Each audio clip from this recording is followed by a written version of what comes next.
CCD, por favor, não te mexe no Internacional, que o Inter tá ganhando. Tem algumas análises a fazer. Tem algumas análises. 4 jogos, 12 pontos, 10 conquistados. O Internacional tá perto da zona da Libertadores e tu tá perto do Z4. Te desespera. Viesse pra agredir, Pedro. Entrou num assunto bom aqui, corrida, esse negócio. O CCD tá no energético desde agora.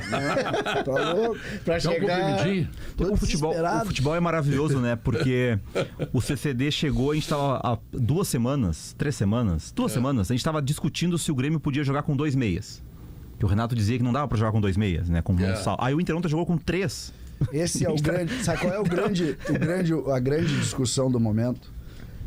Voltou o assunto Roger Renato às rodas futebolísticas.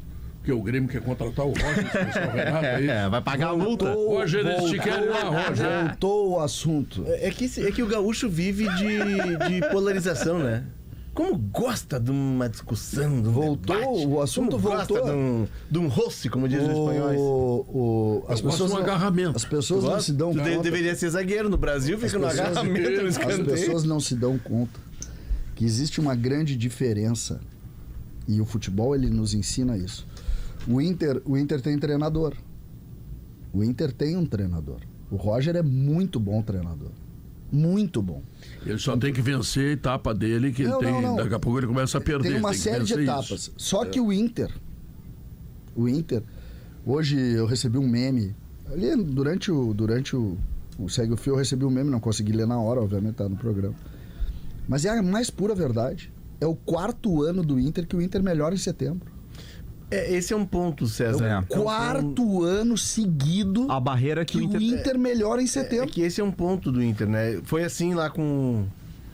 Todos os anos. 2020 ele vinha bem com o Cudê sai, o Inter é segundo colocado no Brasileiro, o Abel chega e mantém. Eu nem tenho. Tu não tá contando isso. Acho que 20 não conta porque 20 teve a parada da pandemia. Eu tô de contando 21 pra cá. É 21, 22, 23 e agora 24.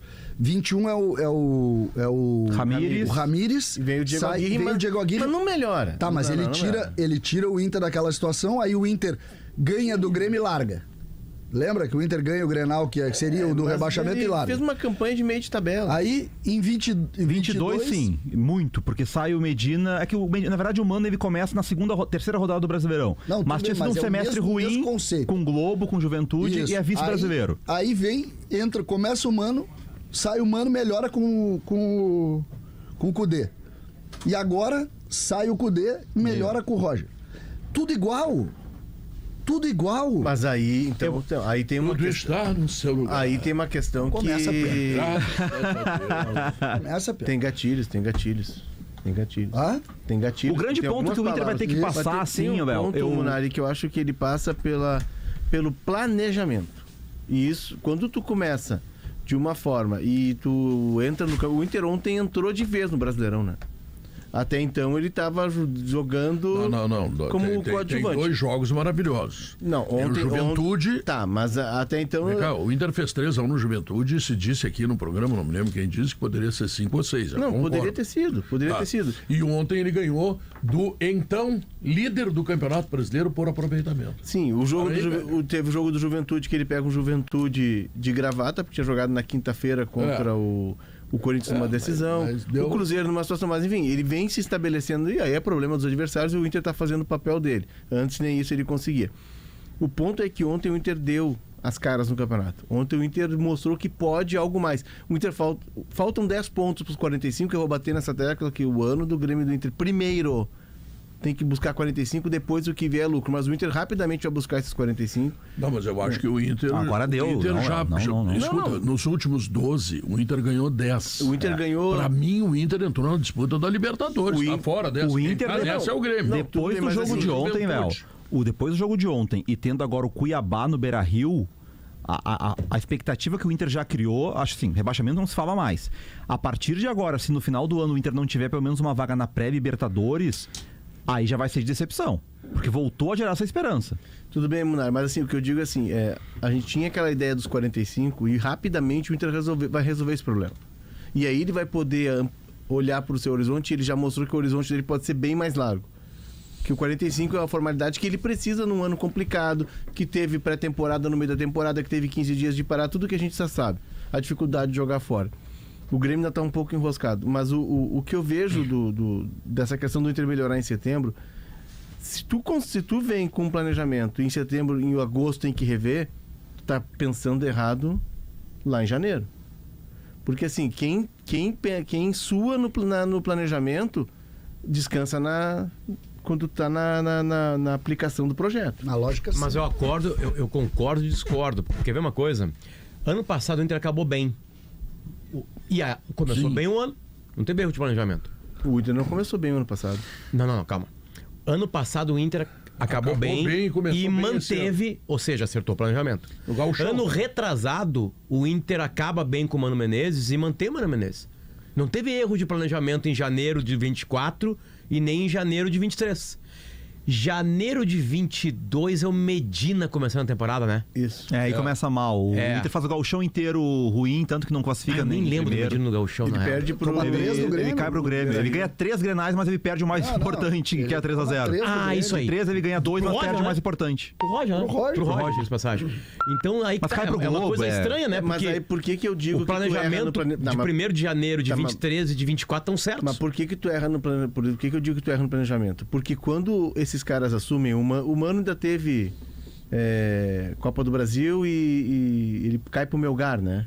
No primeiro ano. Em 22. Ele cai pro Melgar. Mas quando esses caras assumem, já com o trabalho em andamento... Lembrando que caiu pro Melgar com o alemão de centroavante lá e sem o alemão de centroavante aqui, ou seja, desfalcado do alemão. Só para te dar uma ideia daquilo que o Inter pode hoje em relação ao que podia com o Mano. O alemão é expulso porque enfia a melhor partida do Inter. O ponto é... Só concluir. O ponto é que quando tu começa o ano em agosto... Geralmente tu começa esse ano tendo menos competições. O Inter é tão europeu, Léo, tão europeu, que o Inter começa em agosto. Mas a questão... Europeu. Tem que jogar Champions League. Tô falando isso agora. E nos 3 anos mas que o Inter vai pré-Champions League não entra. Só pra terminar, o planejamento, ele pra mim tem equívoco, porque tu não te prepara pra uma temporada que ela vai ser repleta de jogos, que ela vai ser com calendário lotado, o perfil do time. E aí quando tu troca a comissão porque já vem com eliminações, o cara que assume, e ele não tem nada a ver com isso, assim como não tinha o Mano, como não tem o Roger, ele começa a ter semana livre, ele começa a ter mais tempo, ele começa a poder recuperar jogador. Mas por quê? Porque ele tem menos competições. Mas tem menos competições porque lá no começo do ano algo saiu errado. Esse ano é difícil, né? Mas Potter, o Roger ontem disse depois do jogo que o melhor treino do ano para ele, o melhor treino no Inter foi o treino de sábado. Aí o melhor jogo do Inter é o jogo de ontem, que tem uma peculiaridade na nossa avaliação. As duas principais estrelas do Inter não estavam. Não estava o Borré e não estava o Valência. O Wesley fez falta, o Wesley, que é o melhor jogador do Inter na temporada para muitos, não jogou. Não estava o Gabriel Carvalho sábado. Hã? No treino de sábado o Gabriel Carvalho não estava. Não jogou, Pedro. Então, o Inter melhora muito em cima do trabalho de um treinador que é muito afeito a esse momento. A ter uma semana de treino, a não necessariamente precisar definir quem ele vai escalar e quem ele vai tirar. É muito, muito afeito a esse momento. E eu vejo o Inter em franca evolução. O que ajuda muito foi a troca de pessoas que agora estão no futebol do Internacional e que entendem de futebol. O Internacional estava na mão de uma única pessoa que não entende absolutamente nada de futebol, que é um incompetente, que é o seu presidente. Quando o Internacional injetou Roger, Paulo Paixão e agora por último D'Alessandro, sem antes cair do cavalo com o Abel, o Inter admitiu que estava no caminho errado. Nós estamos tentando botar gente aqui, ou eu estou tentando mandar aqui, uma coisa que eu não entendo nada. Aí não, eu vou trazer agora os caras que entendem. E aí o vestiário começa a andar, começa a responder. E o Inter fez uma partida ontem, a melhor para mim, sob o comando do Roger, Entendeu? Por quê? Porque as coisas estão se assentando. O Internacional agora tem no seu vestiário pessoas que conhecem futebol, que vivem futebol. Não são metidos. Futebol não é para metido. Ou tu sabe, ou tu não sabe. E o futebol internacional estava na mão de quem não sabia nada. Não sabe nada. O D'Alessandro tem 4 jogos no Inter. Em 4 jogos o Inter fez 10 pontos. Claro que tem o trabalho anterior do Roger, que estava tentando remontar um time. Quando o D'Alessandro chegou, o time estava praticamente remontado. Mas ontem à noite o que se viu foi mais do que um bom futebol. Foi o Inter amassando, inclusive do ponto de vista físico, o time do Fortaleza, sabe? Foi os primeiros 30 minutos de jogo foi não sei quem é que definiu, foi o Vaguinha, não sabia se chamava de chocolate, de banho de bola, ele estava procurando um adjetivo para explicar como o Inter amassava o então líder por aproveitamento do campeonato. Tu imagina uma coisa dessa? O Inter mudou, o Inter agora tem força, o Inter tem valências importantes que pareciam sumidas dentro do Beira-Rio. Me perguntaram agora de manhã, que se voltar todos, como é que tem que fazer? Um vai sobrar. Ou Valência, ou Wesley, ou Borré. Um vai sobrar, não dá para os 3 jogarem. Tem que ser com 11, né? Não dá. Então, e o que acontece? Acontece que o Internacional está começando a achar um caminho. Os jogadores, tem alguns acréscimos, é verdade, mas são poucos.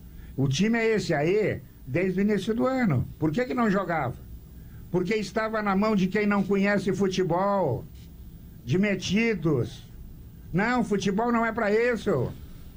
Metido joga na Loto Sena, vai lá, marca 6 dezenas e vai embora. Entendeu? Não, futebol é conhecimento. Aí, primeiro tentaram o Abel. Não, o Abel não vai, o Abel não quer. Bom, aí então agora vamos fazer o seguinte, agora nós vamos sentar no patê. Qual é o patê? Dá o D'Alessandro. É assim. Aí errou, tenta acertar.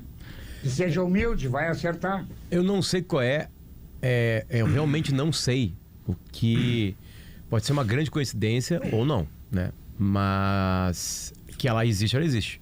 Desde a chegada do D'Alessandro, o Inter tá bem. Eu não tenho a mínima... Que o D'Alessandro conhece o vestiário, que ele joga muita bola, ele não tá jogando, então não é isso que ele tá fazendo. Mas que ele acalma o ambiente, que ele pode chamar atenção. O D'Alessandro vai ser muito mais usado, Pedro, na hora que esse time perder 2 partidas. Isso aí. Ali ele vai ser usado. Não, mas tu imagina ele chega nesse ambiente, ele chega num ambiente assim, né? O Inter... Mas ele chegou num ambiente que tinha perdido 10, né? Ele chegou num ambiente que acho que foi pós-Inter Atlético Goianiense. É que tem um ponto, isso que o Guerrinha fala, né? Dos 3, da verdade, dos 3, acho que só o Borré volta pro time. O Valência não volta agora, porque joga o Borré. Ele saiu já com reserva. Tem a dúvida se o Wesley vai voltar. Volta. Se voltar, quem vai sair? Só que Vai sair o Tabata. Então, e o Tabata que ontem foi bem. Pô, tirar o Tabata, sei lá. Mas aí é que tá. O guri a cada jogo mostra mais, né? O Gabriel Carvalho tá muito tirar o Gabriel Carvalho. Esse é titular. Mas não sai mais. Esse é o ponto do vestiário, porque tu já tem hoje no banco os jogadores que são importantes até em elenco. O René, que foi pro banco desde que o Roger chegou, era um cara que era líder de elenco. Bruno Henrique. O Valência já é banco, e tu vai ter desses aí. O Wanderson, quando voltar, vai ser banco. Tu tem o Wesley ou o Tabata, um deles vai ser banco. Discussão que acabou ontem também, o Vitão é titular, né? Sim. O que é muito óbvio, digo-se passagem. Então, as discussões estão acabando. Mas, Potter, pensa assim, ó, a técnica do Roger, tá? E digamos, a forma como o D'Alessandro encara um jogo. O D'Alessandro, cada jogo é uma batalha, uma guerra, um negócio impressionante. E o Roger é o cara mais calmo. Eu acho que tu somando os dois, tu chega a essa Tem algumas solução, imagens de bastidores que o Inter coloca, né? Os clubes fazem isso, né? Só os clubes têm acesso a vestiário, né? De um Roger... Sanguíneo, essa é a palavra. Mas ele é. Né? Enfim, claro, na entrevista, o linguajar dele... É que o D'Alessandro é sanguíneo durante todo o tempo. O D'Alessandro transando deve ser sanguíneo. Quando a gente... Uma reunião de condomínio, Não, uma reunião de condomínio... Cara, esse portão aí, cara! Esse portão não tem que tocar, cara! Aí o cara, não, calma aí, tá caro. Só tá caro, cara! Você bateu a cabeça do menino! Mas é real mesmo, assim, algumas presenças são importantes até pra acalmar, né? Porque no momento que sai a contratação do D'Alessandro, estranho a gente falar contratação, né? Porque foi isso aí, né? né? A própria torcida do Inter dá uma acalmada. Mas é que tem aí eu conecto completamente esse momento do Inter, sabe o quê? A briga do Elon Musk com o Alexandre de Moraes. Na hora que acabou o Twitter, o Inter começou a ganhar. Tu acha que o Twitter zicava o Inter? Os jogadores, os dirigentes, a comissão técnica pararam de entrar no Twitter. Né? Então eu queria mandar um abraço para o Alexandre de Moraes e o Elon Musk, que continuem brigados. Tu acha que, né? Ou focados nas suas áreas, esqueçam o Twitter. O fim do Twitter é o grande momento do Inter. Isso. Porque tem gente que leva a sério as redes sociais. Ontem o Antony falhou e deu uma entrevista espetacular na zona mista do Beira-Rio. Sim. Né, longa, com respostas profundas, falando de coisas legais, né, dizendo que ontem, né, no caso ele estava falando hoje, né, à noite, há pouco, tinha aprendido uma coisa importante, enfim, né, e tudo isso vai colhendo com esse lidar com algumas coisas. Dirigente de futebol não tem que entrar na internet. Desculpa, com todo carinho a quem opina na internet, como nós vivemos na internet, né, aquilo ali não é pesquisa, aquilo não é estatística. Ele tem que confiar. Por exemplo, assim, o Guerrinha fez uma crítica contundente ao Alessandro Barcelos. Tá? Eu vou fazer agora um elogio contundente ao Alessandro Barcelos. O time de ontem só ganhou porque ele soube contratar. Sim. O Alessandro Barcelos contratou todos os jogadores que estão ali. Aquela euforia do começo do ano que a gente tinha só não foi completada porque o treinador não conseguiu fazer um time. Exatamente. Agora que o Roger está conseguindo, tu vê... Ontem ainda cheguei a dizer aqui, o Inter tem problemas, mas tem soluções. No jogo de ontem estavam em campo os contratados... Bruno Gomes, Fernando, Thiago Maia, Bernabei, Tabata, bola para adiante. Vitão. Alário. Vitão. O Vitão é dele? É dele? Não, todos são dele. Não, o mercado veio. O mercado não, é que assim, é que Guerra, é que eu entendo, é que eu acho o seguinte. O mercado é dele. Eu quero saber quando perdia, não era deles, cara. Também é. É que se perde e ganha. Eu não tô nem discutindo exatamente contigo, Guerra. Eu tô só somando uma coisa. Porque são contratações dele. São contratações dele. Que geraram euforia. É que o problema é que teve um momento que o Barcelos foi tudo do Inter. Não, é que, e aí era um problema. Agora mudou o motorista. Entendeu? Mudou o motorista. Ou seja, sai de cima de uma coisa que é importante também pra ganhar e perder, que é treinador. Né? Eu tava levando um pau aqui na sala de redação umas semanas quando eu dizia que eu já consegui enxergar no Inter algumas melhoras. Né? E estavam aparecendo as melhoras. E levava um pau, o torcedor levava um pau. O Léo batia em mim, o Cristiano Munari batia em mim. O César debochava na minha cara. Eles gostam. E eu falava só um pouquinho. Teve um bom primeiro tempo contra o Palmeiras. Contra o Atlético Paranaense teve poder de reação. Né? Contra o Atlético Paranaense eu não vou nem falar, que foi um lixo completo, que eu não enxergava nada. Que melhor, eu acho que melhor é agora. Bons primeiro tempo, só pra acabar a tese, bom segundo tempo, já tinha tido. É que a subida, a subida para se transformar num time que o Inter não é ainda, né? Quero só salientar que o Inter ainda não tem nada de prova de que é um time consolidado e blá. Agora, que o Inter é melhor que ele mesmo, isso já dava pra ver, já tinha melhoras acontecendo. Só que um processo de demora, ele é demorado. Ele precisa de tempo.